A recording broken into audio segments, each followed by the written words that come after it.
Hola chicos, espero que se encuentren bien. El día de hoy vamos a ver el siguiente tema en lo que es la materia de comercio, que es la clasificación de las cuentas. También indicar que las cuentas se dividen según su naturaleza y también según su extensión.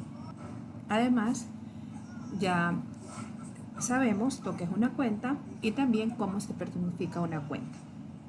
Clasificación de las cuentas. Según su naturaleza, las cuentas se clasifican en cuentas patrimoniales y cuentas de resultados. En lo que se refiere a las cuentas patrimoniales, tenemos distintos grupos que son los activos, pasivos y patrimonios. En los activos vienen los subgrupos que son los corrientes y los no corrientes,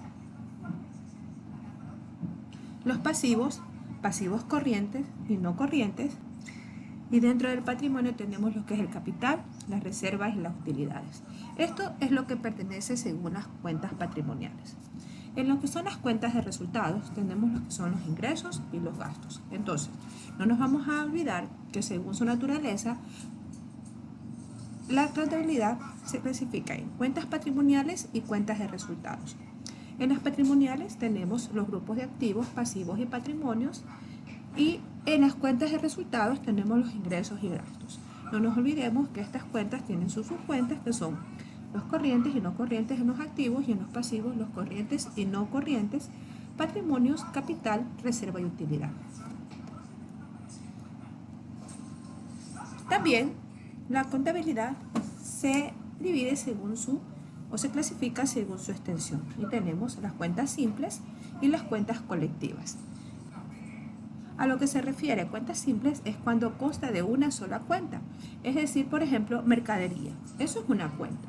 O yo puedo decir documentos por cobrar. Eso es otra cuenta. Cuando dicen cuentas colectivas es cuando intervienen más de una cuenta. Por ejemplo, yo puedo decir, en este caso, documentos por cobrar y otros documentos por pagar, caja, o puedo decir bancos, puedo decir mercadería, como también puedo decir, en este caso, sueldos por pagar. Pero son diversas cuentas y esto vendría a ser cuentas colectivas. Cuando hablo de cuentas simples es cuando solamente estoy hablando de una sola cuenta. Tenemos que tener presente lo siguiente. Cada una de las cuentas tiene su propia característica. Una cuenta de activo no pertenece a ninguna otra cuenta, es decir, a ningún otro grupo de cuentas. Por ejemplo, caja no va a pertenecer nunca a pasivos, ¿ya? Porque pertenece al grupo de activos. Por ejemplo, una cuenta de activo nunca puede pertenecer a una cuenta de pasivo. Es decir, por ejemplo, caja no puede pertenecer a lo que es el grupo de pasivos, ni cuentas por pagar no puede pertenecer al grupo de activos. Además, tenemos que también tener claro lo siguiente, que dentro del patrimonio, del capital de la empresa, no se incluyen los bienes personales del empresario. Es decir, no va a incluir su casa, no va a incluir su carro, ni nada de sus bienes personales. Muy aparte a lo que vendría a ser el capital personal del dueño del negocio o de la empresa. Las cuentas según su naturaleza, como lo indicábamos hace un momento, se dividen en activos, pasivos y patrimonios.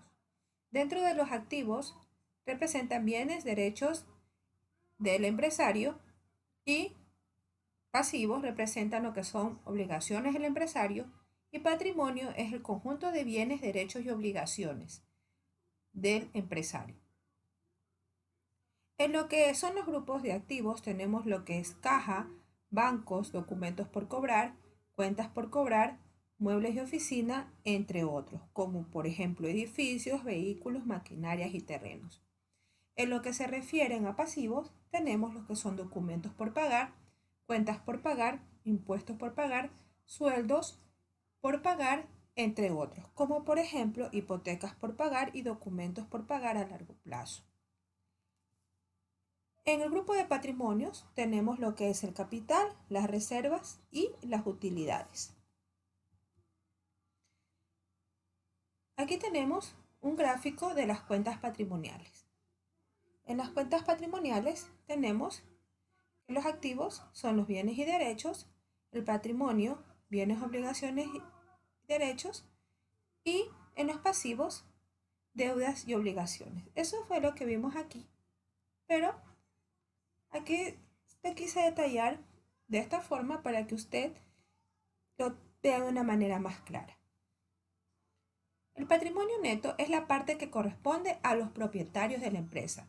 Se lo obtiene restando el activo menos el pasivo.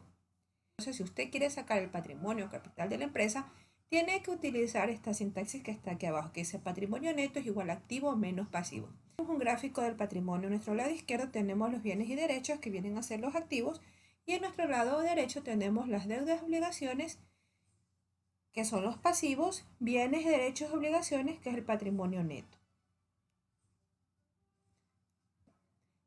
Entonces nos vamos a quedar hasta esta parte, sin antes indicarles lo que se vio en esta clase. En esta clase tratamos sobre lo que fueron la clasificación de las cuentas, ¿verdad? Donde se indicó que las cuentas se clasifican según su naturaleza y según su extensión. También vimos que según su extensión se dividen en cuentas simples y en cuentas colectivas. Además, también en lo que es según su naturaleza, tenemos los activos, pasivos y patrimonios. Y los activos son los que representan los bienes, derechos del empresario. Los pasivos, en cambio, representan las obligaciones del empresario. Y el patrimonio es el conjunto de bienes y derechos y de obligaciones del empresario. Además, aquí nos indican en estos cuadros cuáles son las cuentas que pertenecen a activos, pasivos y patrimonios. Solo es un ejemplo porque tenemos muchas cuentas más. Tenemos aquí un gráfico sobre lo que son las cuentas patrimoniales, donde se detalla qué representan los activos, qué representan los pasivos, qué representa el patrimonio. Indicando también que el patrimonio neto es la parte que corresponde a los propietarios de la empresa y se lo obtiene restando los activos menos el pasivo. Aquí tenemos, por ejemplo, patrimonio neto es igual a activo menos pasivo. Muestra un gráfico del patrimonio donde dice bienes y derechos y que pertenece, muestra un gráfico del patrimonio donde están los bienes y derechos que son activos, deudas, obligaciones que son pasivos y también tenemos lo que son bienes y derechos y obligaciones del patrimonio neto. Entonces, mediante la clase y la explicación y la conclusión que se dio del tema, espero que les haya servido, que hayan comprendido. Con esto ustedes ya podrán elaborar el taller que les quede de clase. En la siguiente clase vamos a hablar sobre lo que son las ecuaciones patrimoniales. Aquí tenemos un ejemplo y de cómo obtener el activo, el pasivo y el patrimonio de una empresa. Chicos, se les agradece por su atención y si acaso tienen alguna duda o acaso no comprendieron algo del tema, pues me pueden escribir a lo que es el correo o si no, les invito a que otra vez vean el video para que puedan en este caso llenar aquellos vacíos que se les ha quedado del tema. Bye.